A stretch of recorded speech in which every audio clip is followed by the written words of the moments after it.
Okay, stay right there. This is part 3 of my 7-part series, 6 flip chart close. That's time flies.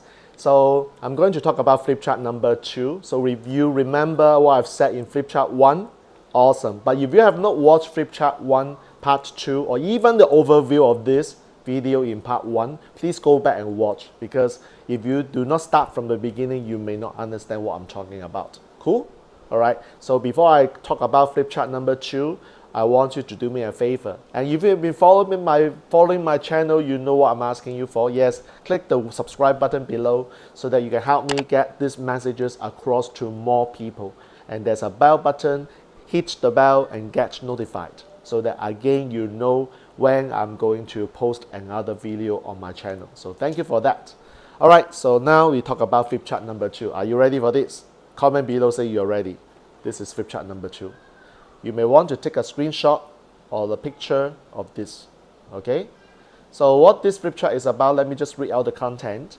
This is, you write down want. Under want, you have 3 things. ask. Number 2, profile. Number 3, community. And then the other word in black is need. Now you do not need to follow the colors. I'm just doing this for this because I have got 4 colors of markers here. Alright, so I'm just using random colors to do this.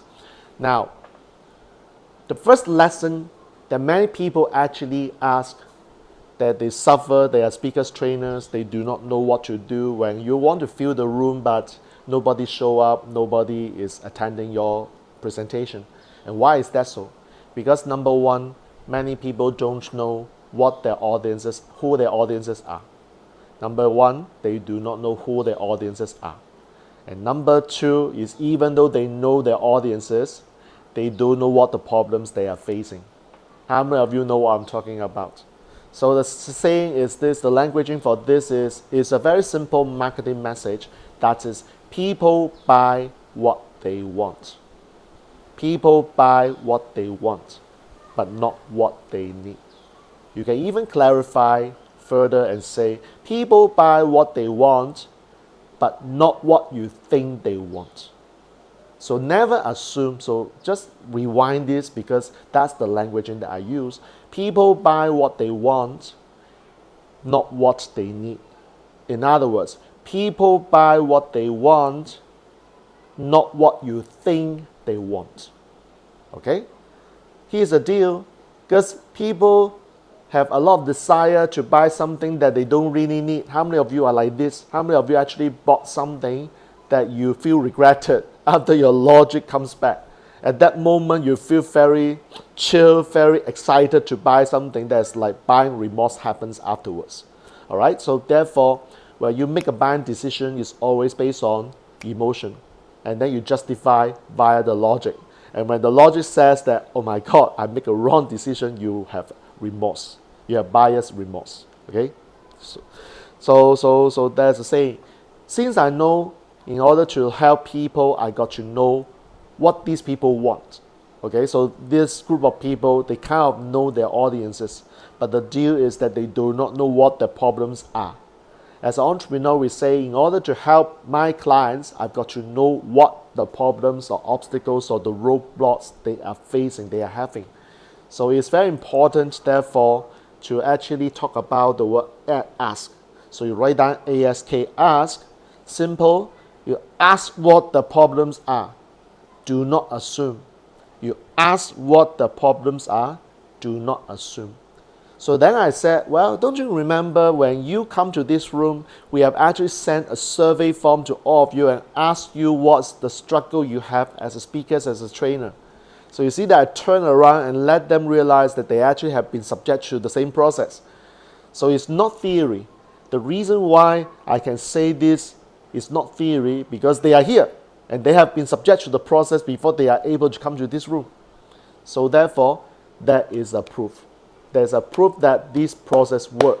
I know what the problems are because they have answered the pre-presentation survey.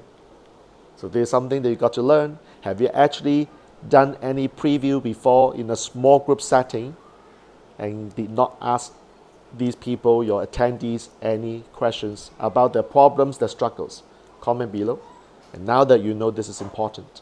Number 2, then you talk about the profile. And I said, the reason why I said profile is important is this. It's not about what you say, it's about how to say it.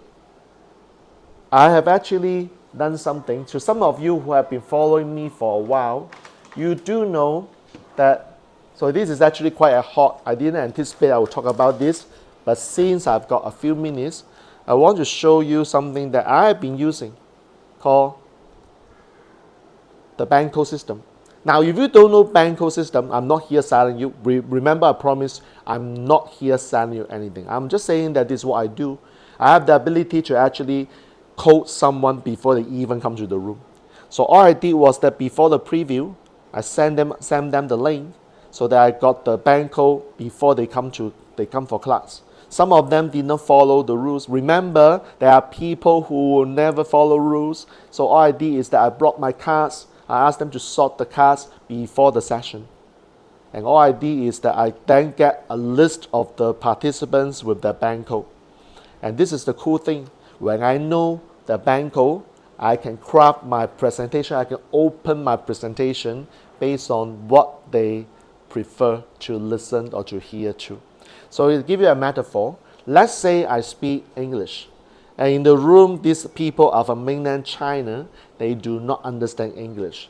Even though you have a very sexy story to sell or appealing, these people don't understand because they do not understand English. So what do?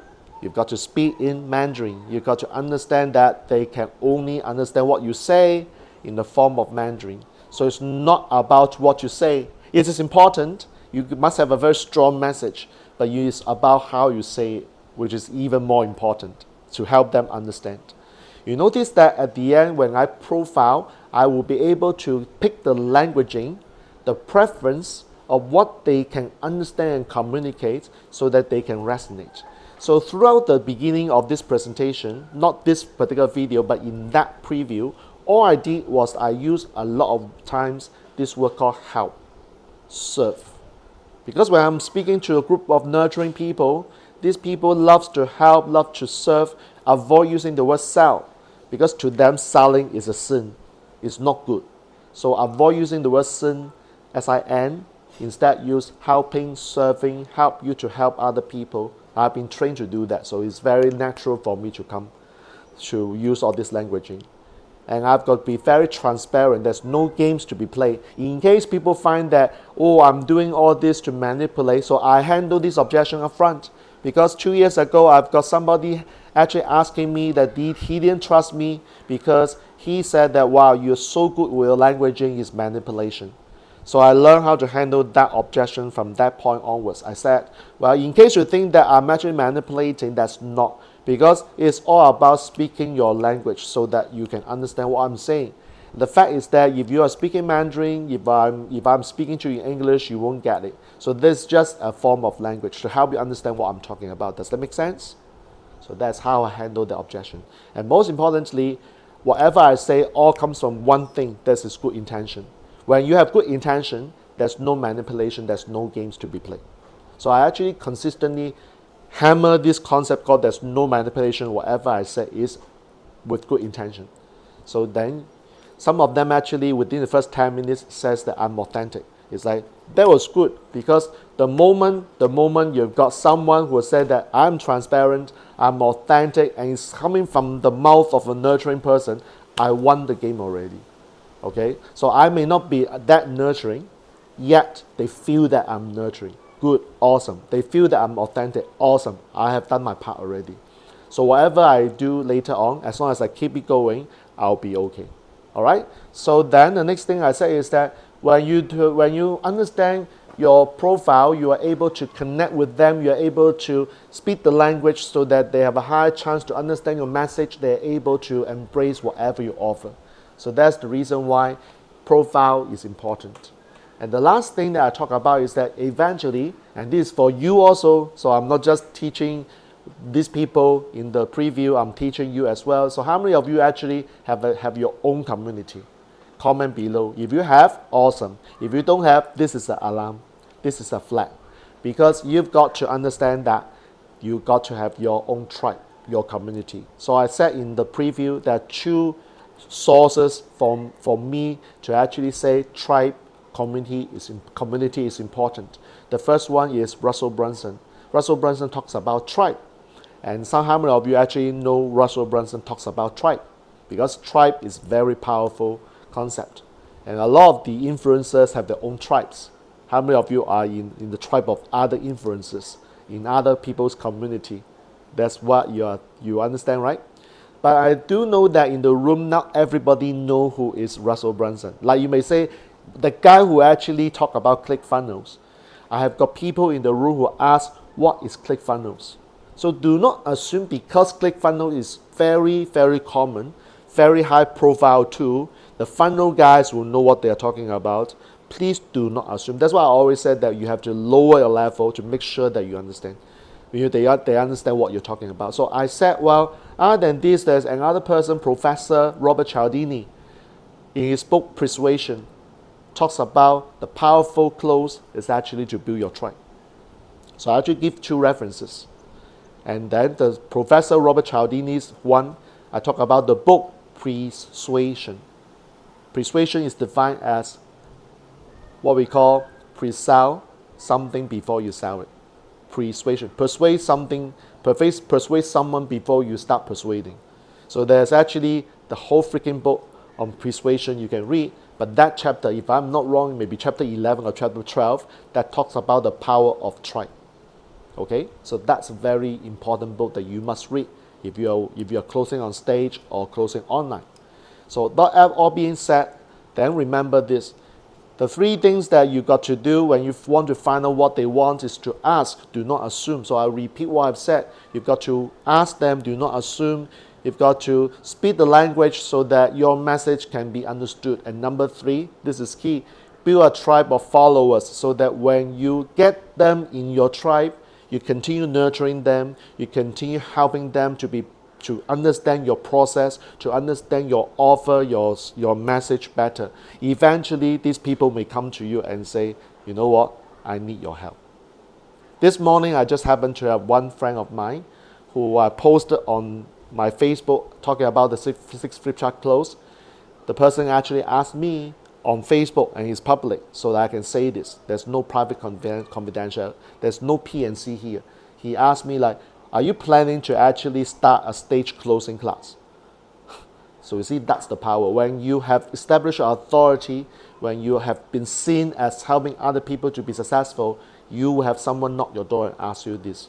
So you don't need to push people to buy, because when they're ready, they will. All you need to do is to continue offering your contents, to demonstrate who you are, how you help other people. So once you understand this concept of ask, profile, and community, interesting, and then you will get your authority, your credibility built up, your trust level is earned, people will get closer to you, and then some people, when they're ready, they will ask you for help. And that's how I got my clients most of the time. I don't really sell. They come and ask me for help. All right, so this is flip chart number 2. So I hope that you enjoyed this.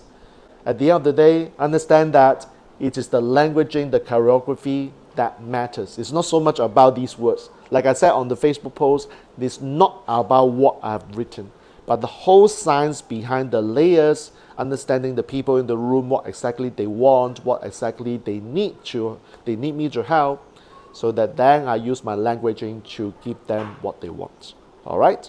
So I hope that you enjoyed this video, part 3. I look forward to seeing you in part 4.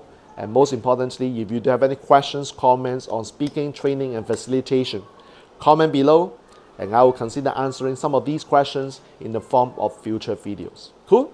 All right, so I'll see you in part 4. Jack Wong here, signing off. All good wishes.